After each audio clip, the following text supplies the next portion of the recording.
من الشيطان الرجيم. بسم الله الرحمن الرحيم. هو الذي جعل لكم الأرض ذلولا فامشوا في مناكبها وكلوا من رزقه وإليه النشور. آمنتم من في السماء أن يخسف بكم الأرض فإذا هي تمور أم أمنتم من في السماء أن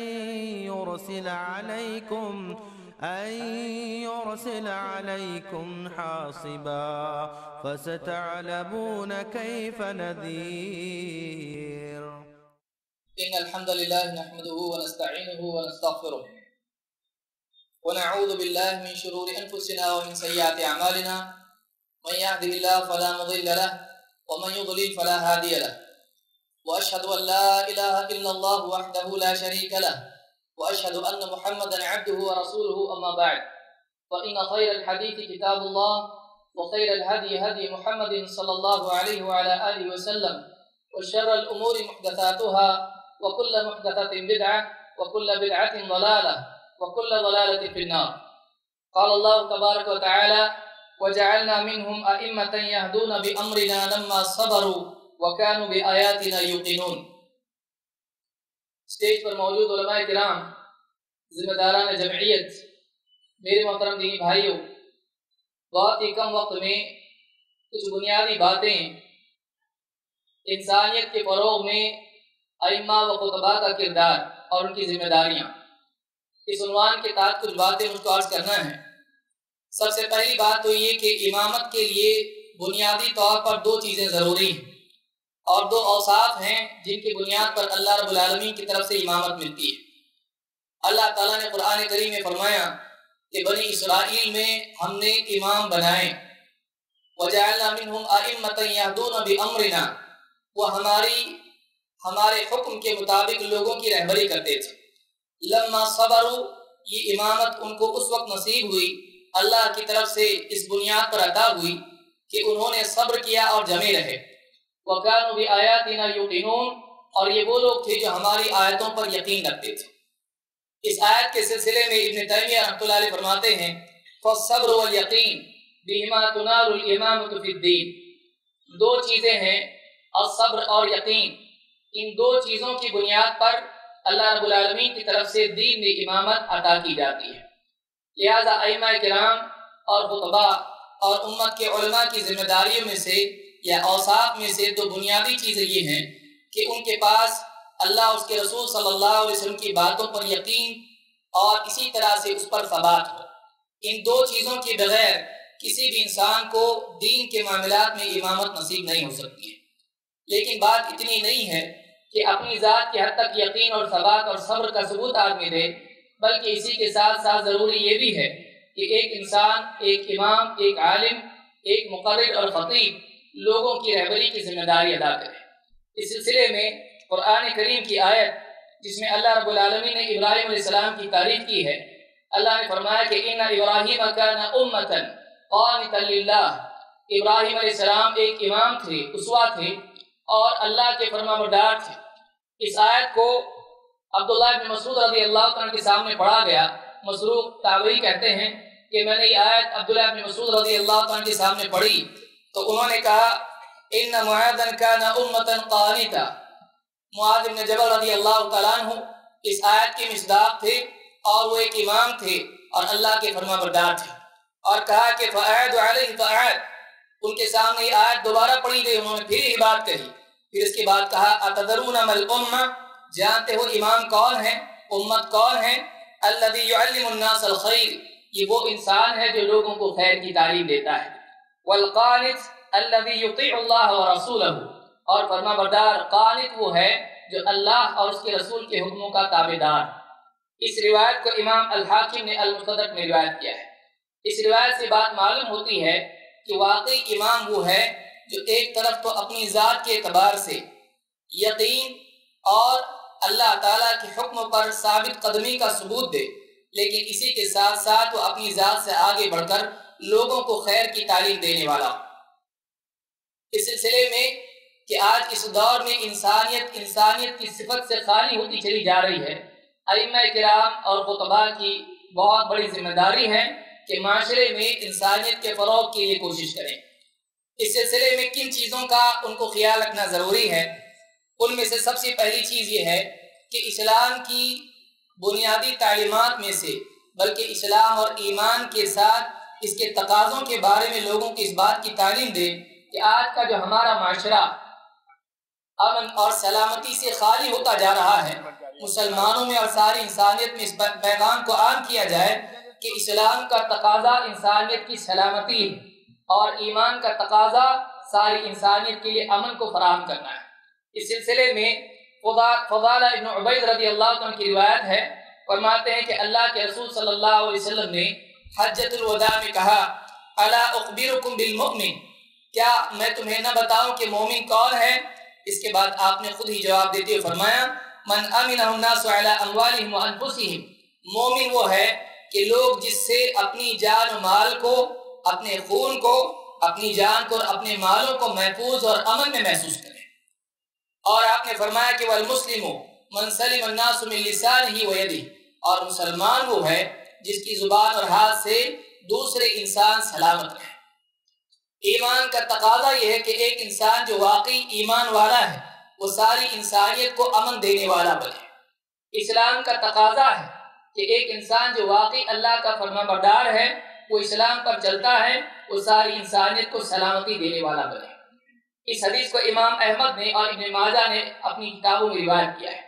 اس حدیث سے بات معلوم ہوتی ہے کہ ائمہ کرام کی ذمہ داری میں سے ایک بہت بڑی ذمہ داری یہ ہے کہ اس دور میں جس میں انسان کا خون اور اس کا مال اپنی اہمیت کھو چکا ہے، اپنی حفاظت کھو چکا ہے، ایسے دور میں وہ اپنے منبر سے اور جہاں سے بھی ممکن ہو ساری انسانیت کو پیغام دینے والے بنے کہ اسلام انسانیت کی فلاح کے لیے آیا ہے، وہ ان کے خون اور ان کی جان اور ان کے مال کی سلامتی کے لیے آیا ہے۔ اسی طرح سے مسلمانوں کی ذمہ داری سکھائیں کہ ایمان و اسلام کا تقاضا لوگوں کے لیے امن اور سلامتی والا بننا ہے۔ اس کے ذریعے سے بہت ممکن ہے کہ انسانیت کے فروغ میں آسانی ہوگی۔ اسی طرح سے دوسری ذمہ داری یہ ہے کہ سماج میں اس بات کو عام کریں، خاص طور سے مسلم معاشرے میں اس بات کو عام کریں کہ انسان قانون سے بڑھ کر اللہ کا خوف اپنے سینے میں لے کر جینے والا بنے۔ ایک طریقہ یہ ہے کہ ایک انسان قانون دیکھے اور پولیس دیکھے اور اس کے بعد میں گناہ سے بچے، لیکن انسانیت کی فلاح اس میں ہے۔ اچھا معاشرہ تبھی بن سکتا ہے جب ایک انسان قانون سے بڑھ کر اللہ رب العالمین کا خوف اپنے سینے میں رکھ کر گناہ سے بچنے والا بنے۔ اس سلسلے میں ابو مسعود البدری رضی اللہ عنہ کی روایت ہمارے سامنے ہے۔ کہتے ہیں ایک مرتبہ میں غلام کی پٹائی کر رہا تھا، میں نے اپنے پیچھے سے آواز سنی اور اس آواز سے مجھ کو سنائی دیا، کہہ رہے تھے اعلم ابا مسعود، اے ابو مسعود جان لو، اے ابو مسعود جان لو۔ میں نے دھیان نہیں دیا، بعد میں معلوم پڑا کہ جب پلٹ کے دیکھا اللہ کے رسول صلی اللہ علیہ وسلم آپ کہہ رہے تھے اے ابو مسعود اس بات کو اچھی طرح جان لو ان اللہ اقدر علیک منک علی هذا الغلام، اللہ تعالیٰ تم پر اس سے زیادہ قادر ہے جتنا تم اس غلام پر قادر ہو۔ تم اس غلام پر قادر ہو کہ جس طرح چاہے اس کی پٹائی کر سکتے ہو، اس پر ظلم بھی کرو تو کوئی تمہارا ہاتھ پکڑنے والا نہیں، لیکن اسی طرح سے جب اس کی غلطی پر تم اس کو سزا دے سکتے ہو، اللہ تعالیٰ تم کو سزا دینے پر اس سے زیادہ قادر ہے۔ کہتے ہیں جب میں نے سنا تو میرے ہاتھ سے لکڑی گر گئی اور میں نے کہا کہ اللہ کے رسول یہ غلام اللہ کے لیے میری طرف سے آزاد ہے۔ اس حدیث کو امام مسلم نے روایت کیا ہے۔ اس حدیث سے بات معلوم ہوتی ہے کہ اصل چیز جو انسان کو ظلم سے روکنے والی ہے وہ قانون نہیں ہے، اصل چیز جو ایک انسان کو ظلم سے روکتی ہے وہ اللہ تعالیٰ کا ڈر ہے، اللہ کے آگے جواب دہی کا احساس ہے، آخرت کا خوف ہے، آخرت میں پکڑ کا ڈر ہے۔ اگر ہر انسان کے دل میں ڈر پیدا ہو جائے تو چاہے پولیس اس کو پکڑے نہ پکڑے، چاہے رشوت کے راستے اس کے لیے کھلے ہوئے ہوں، چاہے وہ قانون والوں سے تعلق رکھ کر اپنے آپ کو بچا سکتا ہو، اگر اللہ تعالیٰ کا ڈر اس کے سینے میں ہے تو ساری طاقت کے باوجود بھی وہ ظلم سے بچے۔ اگر ہم چاہتے ہیں کہ سماج میں انسانیت کا فروغ ہو تو انسان کے سینے میں اللہ کا ڈر اور آخرت کی فکر پیدا کرنا ضروری ہے، یہ علم ہی کے ذریعے سے ہو سکتا ہے، کسی طاقت کے ذریعے سے نہیں۔ اور یہ ائمہ اور خطبہ ہی کی ذمہ داری ہے کہ قرآن و سنت کی باتیں اور ترغیب و ترہیب کے ذریعے سے ایک انسان کے دل میں احساس پیدا کریں کہ چاہے وہ سارے قانون سے بچ کے دنیا سے نکل جائے لیکن اللہ رب العالمین کی پکڑ سے وہ فرار اختیار نہیں کر سکتا ہے۔ یہ دوسری چیز ہے جو انسانیت کے فروغ کے لیے کرنا ضروری ہے۔ اسی طرح سے آج ہمارا ملک ہو یا ساری انسانیت ہو، آج ایک بہت بڑا فرق رنگ اور نسل کا آج دنیا میں آج بھی اس ترقی کے دور میں پایا جاتا ہے۔ اسلام 1400-1500 سال پہلے اس کو ختم کر چکا ہے۔ آج بھی اس بات کی ضرورت ہے کہ رنگ و نسل کے فرق کو ختم کرتے ہوئے ایک انسان کو انسان ہونے کی بنیاد پر احترام اس کا کیا جائے۔ ایک انسان واقعی انسان ہے، اس بنیاد پر اس کا احترام کیا جائے۔ اس کا خون بہانا، اس کا مال لوٹنا، اس کو ستانا، یہ ایک گناہ ہے۔ اسلام اس کو 1400 سال پہلے بتا چکا ہے۔ اللہ کے نبی صلی اللہ علیہ وسلم فرماتے ہیں ان اللہ قد اذهب عنکم عبیۃ الجاہلیہ وفخرها بالآباء۔ اللہ تعالیٰ نے جاہلیت کے گھمنڈ کو اور باپ دادا اور نسل کے فخر کو تم سے ختم کر دیا ہے۔ انما هو مؤمن تقی وفاجر شقی، یا تو آدمی اللہ سے ڈرنے والا مومن ہے یا پھر گناہگار فاجر ہے۔ الناس كلهم بنو آدم، لوگ سب کے سب آدم علیہ السلام کی اولاد ہیں۔ وآدم خلق من تراب، اور آدم علیہ السلام مٹی سے پیدا کیے گئے تھے۔ اس حدیث کو امام ترمذی نے روایت کیا ہے۔ اس حدیث میں اللہ کے نبی صلی اللہ علیہ وسلم نے ساری انسانیت کو ایک آدم علیہ السلام کی اولاد قرار دیا۔ آج آپ دیکھیں ہمارا ملک ہو یا مغربی ممالک جو ترقی کی چوٹی کو پہنچے ہوئے ہیں، لیکن ان میں بھی آج کالے گورے اور نسل پرستی اور رنگ کا فرق پایا جاتا ہے۔ آج اگر انسانیت کے ساتھ ہمدردی بتانا ہے، انسانیت کو آج فروغ دینا ہے، تو یہ بھی ایک ضرورت ہے کہ آج ہم لوگوں کو یہ بات یاد دلائیں کہ کوئی چھوٹا بڑا نہیں ہے، کوئی اعلیٰ ادنا نہیں ہے، کوئی کمتر اور گھٹیا اور اعلیٰ نہیں ہے، بلکہ اگر اعلیٰ اگر کوئی ہے ان اکرمکم عند اللہ اتقاکم، اگر کوئی اعلیٰ ہے تو اللہ کے ہاں تقوی کی بنیاد پر ہے۔ یہ نہیں کہ گورا ہے تو اعلیٰ ہے، کالا ہے تو ادنا اور گھٹیا ہے، اونچی نسل کا نیچی نسل کا، یہ ساری چیزیں سماج کو برباد کرنے والی ہیں۔ اگر ہم انسانیت کا فروغ چاہتے ہیں تو ائمہ کی ایک ذمہ داری یہ بھی ہے کہ رنگ اور نسل کی تفریق کو ختم کرتے ہوئے لوگوں کو اللہ سے ڈرنے والا بنائیں اور آخرت میں اسی کی بنیاد پر انسانیت کو اونچا مقام کی دعوت دی جائے۔ یہ بھی ائمہ کرام کی ذمہ داریوں میں سے ایک ذمہ داری ہے۔ اسی طرح سے ایک چیز یہ بھی ضروری ہے کہ آج فرقہ وارانہ تفریق کی وجہ سے اور دین کی بنیاد پر تفریق کی وجہ سے، قومیت کی وجہ سے آج انسانیت بٹی ہوئی ہے۔ ایک فرقے والے دوسرے کے دشمن بنے ہوئے ہیں، ایک قوم والے دوسری قوم کے دشمن بنے ہوئے ہیں، اور اسی کی بنیاد پر فسادات ہوتے ہیں۔ اسی کی بنیاد پر ایک قوم دوسرے پر ظلم کرتی ہے، دوسرے کا حق چھینتی ہے۔ آج اس بات کی ضرورت ہے کہ انسانیت کو ایک دوسرے کے ساتھ انسان ہونے کی بنیاد پر عدل اور احسان کی تعلیم دی جائے، چاہے وہ اپنا ہو یا پرایا، اور اسلام اسی چیز کی دعوت دیتا ہے۔ اسلام کے بارے میں آج بہت بڑی غلط فہمی یہ ہے کہ اسلام دہشت گردی کو فروغ دیتا ہے۔ اسلام دہشت گردی کا دشمن ہے۔ اسلام اس بات کی تعلیم دیتا ہے کہ چاہے مسلمان کوئی آدمی نہ بھی ہو تب بھی انسان ہونے کی بنیاد پر اس کے ساتھ عدل و احسان کا سلوک کیا جائے۔ اللہ رب العالمین فرماتا ہے لا ينهاكم الله عن الذين لم يقاتلوكم في الدين ولم يخرجوكم من دياركم ان تبروهم وتقسطوا اليهم ان الله يحب المقسطين۔ اللہ تعالیٰ تم کو اس بات سے منع نہیں کرتا ہے، روکتا نہیں ہے کہ جن لوگوں نے تم سے جنگ نہیں کی، جن لوگوں نے تمہیں تمہارے گھروں سے باہر نہیں نکالا، تم ان کے ساتھ عدل و احسان کا سلوک کرو، لوگوں کے ساتھ عدل کرو۔ اللہ تعالیٰ عدل کو پسند کرتا ہے۔ اللہ رب العالمین نے غیر مسلمانوں کے ساتھ بھی عدل اور انصاف اور احسان کا سلوک سکھایا ہے۔ تو اس بات کی تعلیم عام کی جائے کہ اسلام دہشت گردی کو فروغ نہیں دیتا ہے۔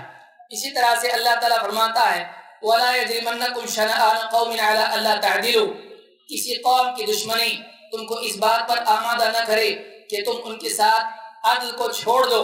اعدلوا هو اقرب للتقوى، لوگوں کے ساتھ عدل کرو، انصاف کرو، اللہ تعالیٰ اس کو پسند کرتا ہے۔ اعدلوا هو اقرب للتقوى، تم عدل کرو، یہ تقوی سے زیادہ قریب ہے۔ ان اللہ خبیر بما تعملون، اللہ تعالیٰ تمہارے اعمال سے باخبر ہے۔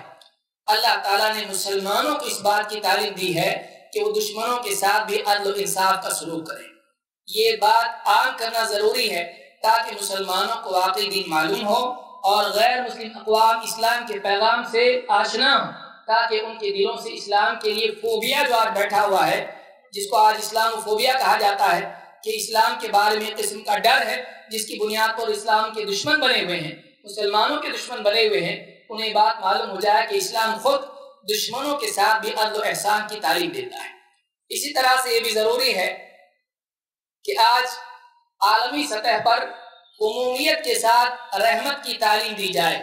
آج لوگوں کو بتایا جائے کہ اسلام صرف اپنوں کے ساتھ رحم نہیں سکھاتا ہے، بلکہ اسلام عام انسانوں کے ساتھ بلکہ جانوروں پر بھی رحم سکھاتا ہے۔ خود اللہ کے نبی صلی اللہ علیہ وسلم رحمت للعالمین ہے، رحمت للمسلمین نہیں ہے۔ اللہ کے نبی صلی اللہ علیہ وسلم نے ایک مرتبہ فرمایا، والذی نفسی بیدی، اس ذات کی قسم جس کے ہاتھ میں میری جان ہے، لا یضع اللہ رحمتہ الا علی رحیم، اللہ تعالیٰ اپنی رحمت رحم کرنے والے ہی پر ڈالتا ہے۔ اللہ تعالیٰ اپنی رحمت اسی پر ڈالتا ہے جو رحم کرنے والا ہے۔ صحابہ نے کہا، یا رسول اللہ کلنا یرحم، ہم میں سے ہر ایک تو رحم کرتا ہے، کون ہے جو رحم نہیں کرتا ہے؟ آپ نے فرمایا، لیس برحمت احدکم بصاحبہ، رحمت یہ نہیں ہے کہ ہر آدمی اپنوں پر رحم کرے، رحمت یہ نہیں ہے کہ آدمی اپنوں پر رحم کرے۔ آپ نے فرمایا، یرحم الناس کافۃ، یا یرحم الناس کافۃ، آدمی کو چاہیے کہ وہ ساری انسانیت پر رحم کرنے والا بنے، وہ ساری انسانیت پر رحم کرنے والا بنے۔ اس حدیث کو امام حناد نے الزہد میں اور اسی طرح سے دوسرے محدثین نے روایت کیا ہے۔ اس حدیث سے بات معلوم ہوتی ہے، اسلام کی تعلیم یہ نہیں ہے کہ مسلمان صرف اپنوں پر رحم کرے، اسلام کی تعلیم یہ ہے کہ مسلمان ساری انسانیت پر رحم کرنے والا بنے۔ اگر یہی تعلیم جو اسلام کی مسلمانوں کے لیے ہے ساری انسانیت قبول کر لے اور ہر انسان دوسروں پر رحم کرنے والا بنے تو ساری دنیا میں واقعی انسانیت اپنی اصل شکل میں پیدا ہو سکتی ہے۔ لیکن اس دور کا حال یہ ہے کہ لوگ فرقہ پرستی میں مبتلا ہیں، قومیت میں مبتلا ہیں، بلکہ اپنی ذات کے لیے اپنی مفاد پرستی میں مبتلا ہیں۔ لہذا ایک ڈاکٹر جو ایک زمانے میں لوگوں کی جان بچانے والا مانا جاتا تھا، وہی ڈاکٹر آج اپنی دنیاوی فائدے کے لیے، دنیاوی ترقی کے لیے لوگوں کی جان کا دشمن بنا ہوا ہے۔ ہر آدمی نفسی نفسی میں مبتلا ہے۔ ایسے وقت میں انسانیت کی تعلیم اگر کہیں سے دی جا سکتی ہے تو اللہ کی طرف سے نبی کی تعلیم کے مطابق ائمہ کرام اس کی ذمہ داری نبھا سکتے ہیں۔ لہذا بہت ضروری ہے کہ ہمارے ممبر اور ہمارے اجتماعات اور ہماری انفرادی مجالس میں خاص طور سے ہمارے علماء کرام اور ائمہ اعظام اس بات کا اہتمام کریں کہ انسانیت کو اللہ کا ڈر دلا کر، اللہ سے رغبت دلا کر، آخرت کی فکر پیدا کر کے دینی اصولوں اور اسلامی تعلیمات سے روشناس کریں۔ اگر یہ چیز ہو جاتی ہے تو بہت ممکن ہے کہ ہمارا معاشرہ واقعی انسانی معاشرہ بنے، ایسے دور میں جس میں انسان جانور سے زیادہ خطرناک ثابت ہو رہا ہے۔ اللہ رب العالمین سے دعا ہے کہ ہماری اس مجلس کو ہمارے لیے مغفرت کا ذریعہ بنائیں، اور جو بھی علماء اور خطباء نے جو باتیں کہی ہیں اللہ رب العالمین اسے ہماری نجات اور ہماری تربیت کا ذریعہ بنائیں۔ اقول هذا واستغفر الله لي ولكم۔